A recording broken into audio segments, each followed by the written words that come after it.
Hello, നമ്മുടെ ഇന്നൊരു പുതിയ വീഡിയോ ഇട്ട് തിരിക്കുകയാണ്. സോ നമ്മൾ റിവ്യൂ ചെയ്യാൻ പോകുന്ന പടം Khushi, directed by Shiva Nirvana. So ഈ പടം ഇപ്പം നെറ്റ്ഫ്ലിക്സിൽ അവൈലബിൾ ആണ്. സോ നെറ്റ്ഫ്ലിക്സ് OTT പ്ലാറ്റ്ഫോമുള്ള സബ്സ്ക്രിപ്ഷനുള്ള ആൾക്കാർക്ക് അവിടെ നിന്ന് കയറി നമുക്ക് കാണാൻ പറ്റുന്ന പടമാണിത്. സോ പടത്തിൻ്റെ മലയാളം, ഹിന്ദി, തമിഴ്, തെലുങ്ക് വേർഷൻസ് എല്ലാം അവൈലബിൾ ആണിപ്പം.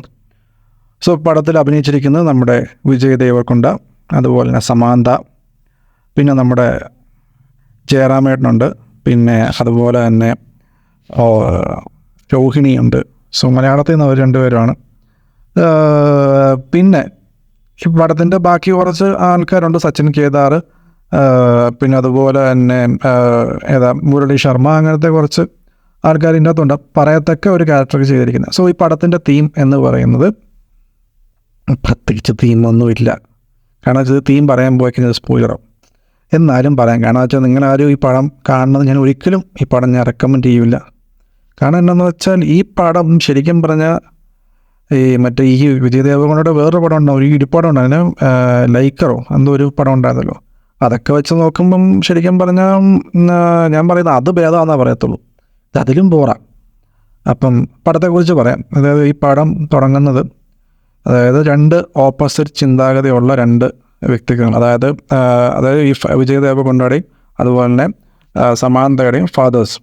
ഒരാൾ ഭയങ്കര വിശ്വാസി, ഒരാൾ അവിശ്വാസി. സോ ഇവർ രണ്ടുപേരും തമ്മിലുള്ളൊരു ഇതാണ് കാണിക്കുന്നത്. അതിനുശേഷം എന്നാൽ നമ്മുടെ പടം തുടങ്ങുന്നത് നമ്മുടെ വിജയ് ദേവരകൊണ്ട, അതായത് അതിൻ്റെ പേരെന്താ, പുള്ളിയുടെ പേരിൻ്റെ അകത്ത് വിപ്ലവ്. സോ വിപ്ലവ് സിംഹത്തിൻ്റെ സംഭവമൊക്കെയാണ്. പക്ഷേ വിപ്ലവ് സിംഹം എന്നൊന്നും പറയാൻ പറ്റത്തില്ല, ജസ്റ്റ് വിപ്ലവ്, അതാണ് അവൻ്റെ പേര്. അപ്പം അങ്ങനെയാണ് പുള്ളി BSNലാണ് പുള്ളി ജോലി ചെയ്യുന്നത്. പുള്ളിക്ക് ജമ്മു ആൻഡ് കാശ്മീരിലേക്ക് ട്രാൻസ്ഫർ കിട്ടുന്നു. അവിടെ വെച്ച് നമ്മുടെ നായികയെ കാണുന്നു, അതായത് സമാന്തയെ കാണുന്നു. അവിടെ വെച്ച് പിന്നെ കുറച്ച് എനിക്ക് തോന്നുന്നു ഈ തെലുങ്ക് പടത്തിലൊക്കെ മിക്കതും അങ്ങനെ ഞാൻ തോന്നുന്നു. കാരണം വെച്ചാൽ നമ്മുടെ മലയാളം പടത്തിലെ പോലെ പ്രത്യേകിച്ച് എഫേർട്ടൊന്നും ഇടണ്ടാകും. ജസ്റ്റ് രണ്ട് മീറ്റിംഗ് കഴിഞ്ഞ് അപ്പം തന്നെ ലവ് ആവും. അതാണ് ഈ ഇവരുടെ ഒരു പടം എന്ന് പറയുന്നത്. പിന്നെ ഒരു സോങ്, അങ്ങനത്തെ കുറച്ച് പരിപാടി. ഇപ്പം ജമ്മു ആൻഡ് കാശ്മീരിൽ വെച്ച് നമ്മുടെ നായികയെ കാണുന്നു. അവിടെ വെച്ച് കുറച്ച് ഒരു ചുമ്മാ അൽക്കുലത്ത് പരിപാടി, സിമ്പിൾ കഥ,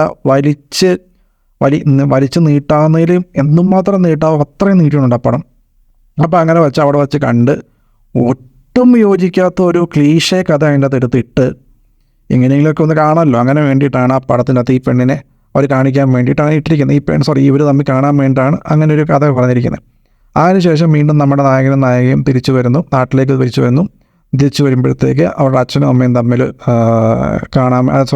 രണ്ടച്ഛന്മാർ തമ്മിൽ കാണാൻ വേണ്ടി ഇവർ പറയുന്നു നമ്മുടെ അതായത് ഇവിടെ എനിക്ക് തോന്നുന്നു ഈ ആന്ധ്ര തെലുങ്ക് ആ സ്റ്റൈലിലോട്ടൊക്കെ പോയി കഴിഞ്ഞാൽ എനിക്ക് ഈ പെണ്ണുകാണൽ ചടങ്ങെന്നൊക്കെ പറഞ്ഞ് കുറച്ച് വിപുലീകരിച്ച പരിപാടിയാണ്. വെച്ചാൽ ഭയങ്കര ചടങ്ങും കാര്യങ്ങളൊക്കെ ഉണ്ട്. പക്ഷേ ഈ സിനിമയ്ക്ക് അത് കുറച്ച് സിമ്പിളായിട്ടുള്ള പരിപാടി, കുറച്ച് മോഡേൺ ടെക്നോളജിയാണ്.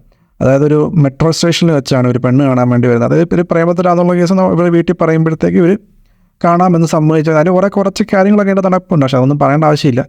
അതൊക്കെ ജസ്റ്റ് റാൻഡം നമുക്ക് അക്സെപ്റ്റ് ചെയ്യാൻ പറ്റുന്ന കുറച്ച് കാര്യങ്ങൾ. യൂഷ്വലി ഒരു പ്രേമിക്കുമ്പോൾ ഉള്ള പ്രശ്നങ്ങളും കാര്യങ്ങളും ഒക്കെയാണ് നടക്കുന്നത്. അതും രണ്ട് ഇതിൽ നിൽക്കുന്ന രണ്ടാൾക്കാർ തമ്മിൽ, അതും ഒരാൾ ഭക്തിയും ഒരാൾ ഭക്തിയില്ലാത്ത ആൾക്കാരും തമ്മിൽ സംസാരിക്കുമ്പോഴത്തേക്കുള്ള പ്രശ്നങ്ങളൊക്കെ ഉണ്ട്. അതൊക്കെ ഇതിനകത്തുണ്ട്. അപ്പോൾ അങ്ങനെ ഇതാക്കിയിട്ട് ഇവർ മെട്രോ സ്റ്റേഷനിൽ വെച്ച് കാണുന്നു. അവിടെ വെച്ച് പറ്റത്തില്ലെന്ന് പറഞ്ഞു. സോ ഒബ്വിയസ്ലി ഇവർ രണ്ടുപേരും തന്നെ പോയി കല്യാണം കഴിച്ച് കുറച്ച് നാൾ ജീവിക്കുന്നു. അപ്പോൾ ആ സമയത്ത് ഈ സമാന്ത പ്രഗ്നൻ്റ് ആവുന്ന സമയത്ത് അത് മിസ്കാരേജ് ആയി പോകുന്നു. അതിനുശേഷം ഇവർ തമ്മിൽ ഫൈറ്റ് ഉടലെടുക്കുന്നു. പിന്നെ അതിനുശേഷം ഇതുപോലെ തന്നെ ഇതിൻ്റെ അകത്ത് അഭിനയിച്ചിരിക്കുന്ന ജയറാമും രോഹിണി. സോ ഇവർ തമ്മിൽ ഇതിൻ്റെ അകത്തൊരു നല്ല ലെവലിൽ ഇതിൻ്റെ അകത്ത് അഭിനയിച്ചിട്ടുണ്ട് ഇവർ. പക്ഷേ പോരാ എന്നത് ഞാൻ പറയത്തുള്ളൂ. കാരണം വെച്ചാൽ ഇവരുടെ ഒരു ക്യാരക്ടറുമായിട്ട് ജസ്റ്റ് എല്ലാം ഒന്നും അങ്ങോട്ടും ഇങ്ങോട്ടൊന്നും സിങ്ക് ചെയ്യാൻ പറ്റുന്നില്ല. സിങ്ക് ചെയ്യുന്നതല്ല, ആ ഒരു നീഡുണ്ടോ എനിക്ക് തോന്നുന്നില്ല. കാരണം വെച്ചാൽ ഇവിടെ ഒരു കഥ പറയുന്നത്, കഥ കേൾക്കുമ്പം തന്നെ നമുക്കത് ഒരു മനസ്സിലാവും. സോ ഇത് എന്താണ് നടക്കാൻ പോകുന്നുള്ള കേസ്. പിന്നെ ഇവർ കേരളത്തിലേക്ക് വരുന്നുണ്ട്, ഇവരെല്ലാവരും കൂടെ, ഈ സമാന്തയും വിജയ് ദേവരകൊണ്ടൊക്കെ കേരളത്തിൽ. പക്ഷെ അതൊക്കെ ശരിക്കും പറഞ്ഞാൽ ശരിക്കും ഇതിൻ്റെ ആക്ച്വൽ തെലുങ്ക് വേർഷൻ ഞാൻ കണ്ടപ്പം ഇത് മലയാളം പറയാൻ അറിയത്തില്ലാത്തവന്മാരെ കൊണ്ട് ചുമ്മാ ഒരുമാതിരി ഒപ്പിച്ചുള്ള മലയാളമുണ്ട്. അങ്ങനത്തെ സെറ്റപ്പിലുള്ള പരിപാടിയൊക്കെ പറയിപ്പിക്കുന്നത്. ചുമ്മാ അങ്ങനത്തെ കുറേ ടീമുകൾ ഇതൊക്കെയാണ്. അപ്പോൾ അങ്ങനെ കണ്ടുവെച്ചാൽ അവസാനം ആകുമ്പോഴത്തേക്ക് അതിൻ്റെ പേരെന്താ ഈ കോൺഫ്ലിക്ട്സ് ഇതൊക്കെയായിട്ട് പിന്നെ പിന്നെ നമ്മുടെ നായിക പിന്നെ ഉപേക്ഷിച്ചിട്ട് കുറച്ച് ദിവസം മാറിപ്പോയി നിൽക്കുമ്പോൾ ഒരു പാട്ട് വരും.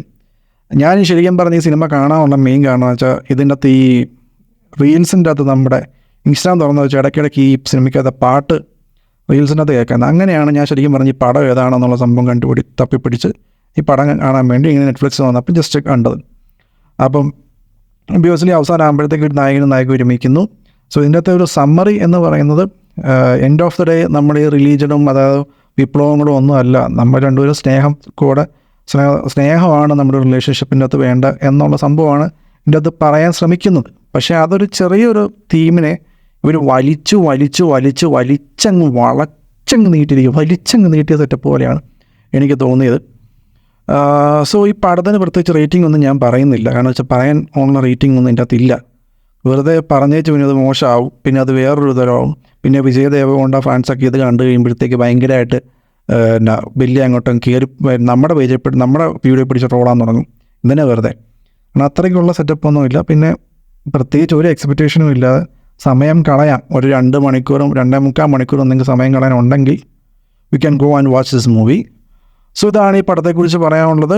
സോ എൻ്റെ വീഡിയോ ഇഷ്ടമായെങ്കിൽ എല്ലാവരും ലൈക്ക് ചെയ്യുക. അതുപോലെ തന്നെ ഈ പടം കണ്ടവരുണ്ടെങ്കിൽ